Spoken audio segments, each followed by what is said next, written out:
Proverbs 1:8, anak ko, dinggin mo ang turo ng iyong ama at huwag mong pababayaan ang kautusan ng iyong ina.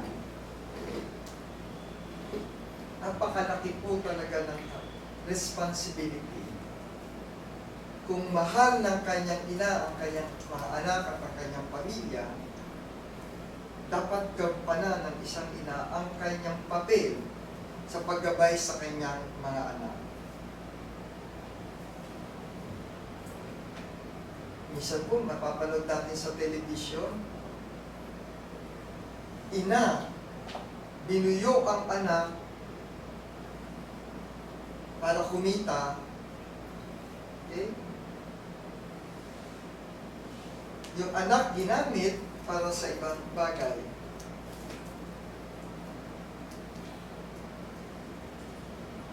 Bakit nagkagawa ng ganun ina yung masasama para sa kanyang anak? Dahil ito yung maling karanasan na una pa lamang ay hindi nila tinuwid. Maaaring sila yung mga laman ng sanlibutan. Sila yung mga tipo ng tao na kung saan ay mas binibigyan priority ang buhay sa sanlibutan kaysa sa buhay bilang isang mabuting mananampalataya. Kung kaya't wala silang naituturo sa kanilang mga anak. Anong ituturo mo sa anak mo kung ikaw na isang ina ay wala kang wisdom o mabuting karanasan?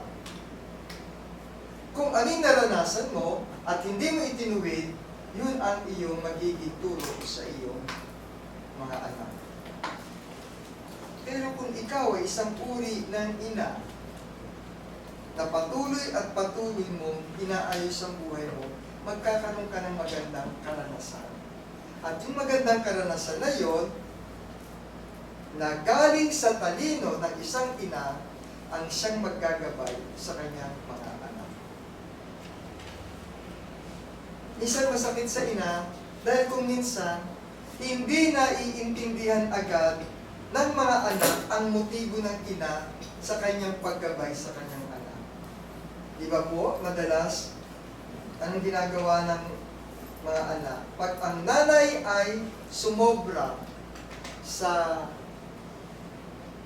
ano ko sabihin, daldal, di ba? Payo. Nami-misinterpret yan ng mga anak natin. Tandaan po ninyo yan. Mama naman, parang radyo, paulit-ulit. Nakukulitan sa atin.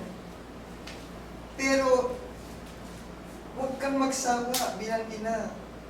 Dadating yung panahon na ang iyong paghihirap na ito, na yung talino, yung magandang salitang iniiwan mo sa anak mo, ay may kapupuntahan resulta maganda.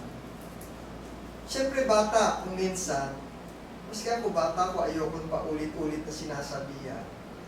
Dahil may mga matatalinong anak eh. One word is enough. Kaya pansinin niyo yung anak ninyo, kapag kayong anak ninyo, yes ma'am. Okay.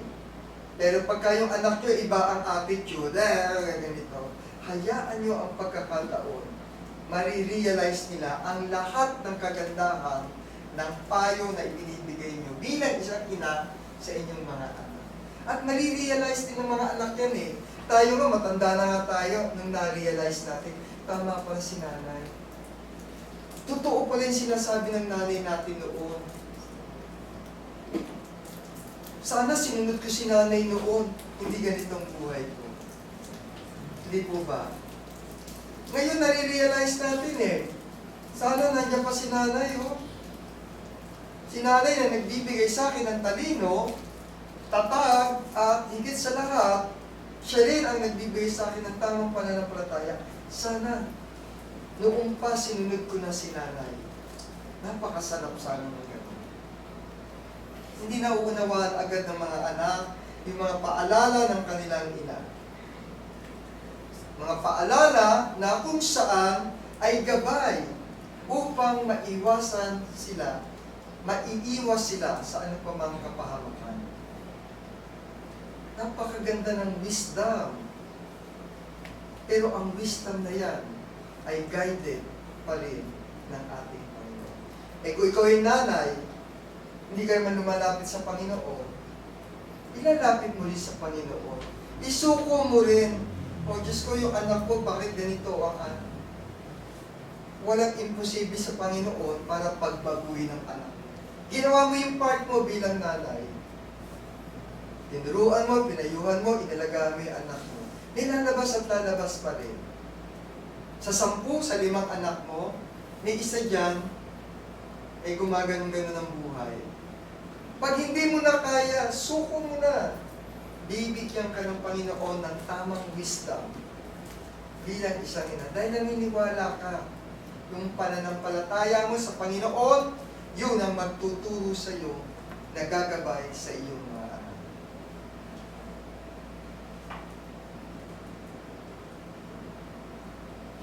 Para sa mga anak, huwag kayong magagalit kapag dinidisiplina kayo ng inyong mga magulang, lalo na ng inyong ina. Pansinin po niyo yun. Tandaan po ninyo yun. Yun. Hindi kayo paglalaanan ng oras ng inyong anak, ng inyong ina, para disiplinahin kung hindi niya kayo mahal. Ang pagdisiplina ng ina, ng ama, ay tanda ng pagmamahal ng kanyang magulang, sa kanyang mga anak. Kaya huwag yung huwag niyong sasamain. May dahilan. Dahil yung karunungan ng mga ina na nakukuha nila sa kanilang mga experience, yun ang magiging pundasyon ng iyong pagiging mabuting anak. Kaya ang mga nanay, huwag po tayo magsawa sa pagtuturo at paggabay sa ating mga anak. Dahil ang inyong mga salita ay kapangyarihang humuhubog sa kanilang kinabukasan. Hindi suso, bahala ka na nga dyan. Mabuhay ka, bahala. May mga ganun pong ina. Bahala ka na. Pero habang patuloy mo nilalapit sa Panginoon, ang iyong mga kahilingan, mga problema, andyan ang Panginoon. Magbibigay sa iyo ng tamang lakas, wisdom,